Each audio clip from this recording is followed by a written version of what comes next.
Hello guys, I'm Joseph Miranda from BSC Math 11 at andito ako ngayon sa aming bahay at samahan niyo akong maghanap ng mga pwedeng may konekta sa Fibonacci. Hi guys! Ang Fibonacci sequence ay ang serye ng mga numero na sinimulan ni Leonardo Fibonacci, isang Italianong matematiko noong ika-12 siglo. Ang sequence ay nag-uumpisa sa 0 at 1. At ang bawat sumusunod na numero ay ang mga resulta ng pagdadagdag ng dalawang naunang numero.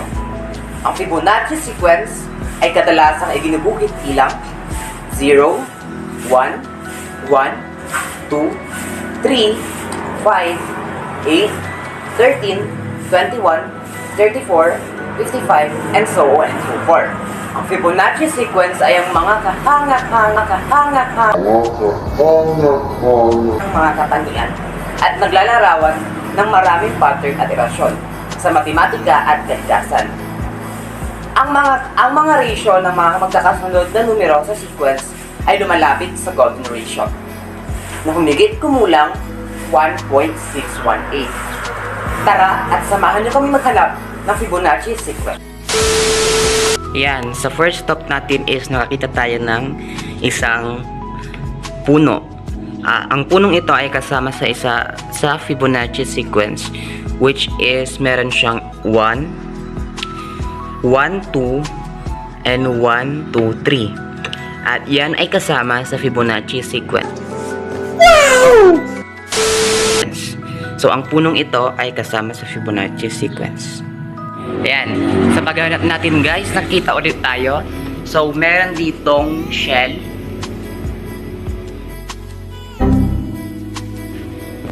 Yan. And the shell is also a part of a Fibonacci sequence because of her shape na pwedeng may connect sa golden ratio. So yan guys, papunta naman tayo ngayon sa garden and titignan natin kung meron tayong mahanap na Fibonacci sequence doon o na mako-connect natin sa Fibonacci. So let's start in garden. So here, let's see if may mahanap tayo na pwedeng may connecta sa Fibonacci. So let's see if meron nga ba.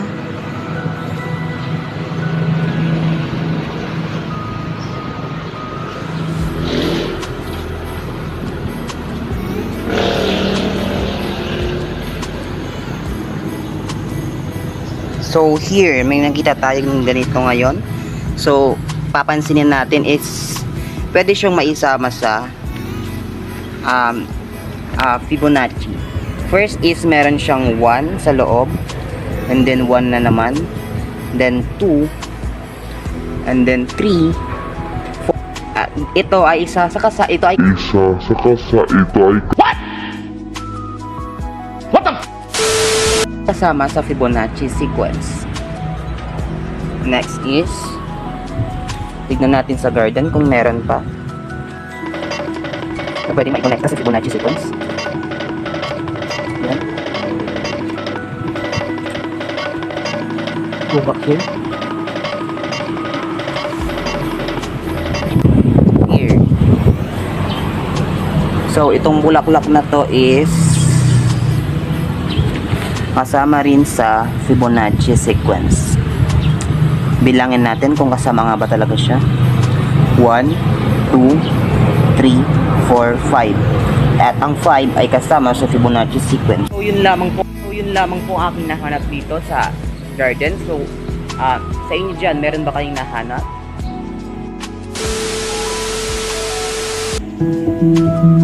Good day, Fibonacci's! It's me! Hi! I am Lovely. It's me. I am from BSE Mathematics 11 and ngayon nandito tayo sa beach hindi para magbakasyon,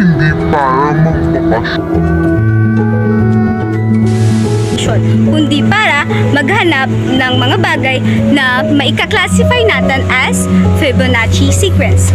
Samahan niyo ako? Tara! Tara!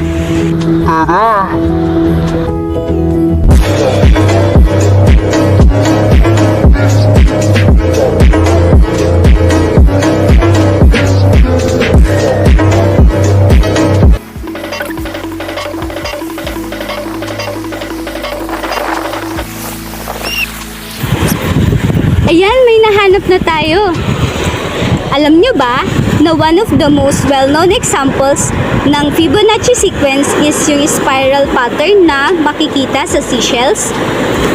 If you draw a line from the center of the shell to the outer edge, manonotice mo na merong distance between the lines na nagfa-follow ng Fibonacci sequence. Ang galing, di ba? Oh my God! Wow! Ayun, may nakita pa tayong isa. Alam nyo ba na ang starfish ay makaklasify din as a Fibonacci sequence? Ano sa tingin nyo kung bakit? Simple lang. Dahil ang starfish, yung body ng starfish, which displays Fibonacci number 5. And also, yung regular pentagon shape ng starfish also exhibits the golden ratio. Kaya makaklasify natin tong starfish na to as a Fibonacci sequence. Ang galing! Hi guys, I am Rosemary from Math 1-1. So, andito ako sa aming bahay upang humanap ng mga Fibonacci. Tara at samahan ninyo ako.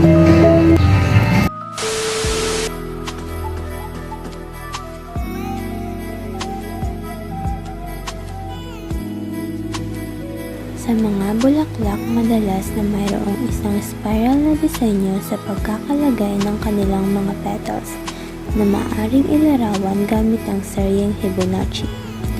Ang seryeng Fibonacci ay isang matematikong serye kung saan ang bawat numero ay ang halaga ng dalawang nakaraang numero, tulad ng 0, 1, 1, 2, 3, 5, 8, 13, 21, 34, 55 at iba pa. Sa mga bulaklak, ang bilang ng mga petals sa isang particular na bulaklak ay madalas sa isang numero sa seryeng Fibonacci. Halimbawa, ang ilang mga bulaklak ay maaaring mayroong 3 petals, iba naman ay may 5, 8, at 13 at iba pa. Bukod dito, ang mga spiral na nabubuo sa pamamagitan ng pagkakalagay ng mga petals sa tangkay ng bulaklak ay madalas ding sumusunod sa seryeng Fibonacci. Itong pattern ay hindi lamang nakikita sa mga bulaklak at maaari rin itong mapansin sa iba pang pangyayari tulad ng pagkakalagay ng buto sa isang pine cone o ang pagrami ng mga sanga ng puno. Ang seryeng Fibonacci ay isang kahangahangang konsepto sa mathematics na maaaring makita sa maraming aspeto ng kalikasan, kasama na rito ang mga bulaklak. Hello Fibonaccis! This is your Ate Pau at nandito tayo ngayon sa aming munting tahanan at lalabas tayo upang maghanap ng mga bagay na pwedeng maklasify as Fibonacci. Samahan niyo ako? Tara!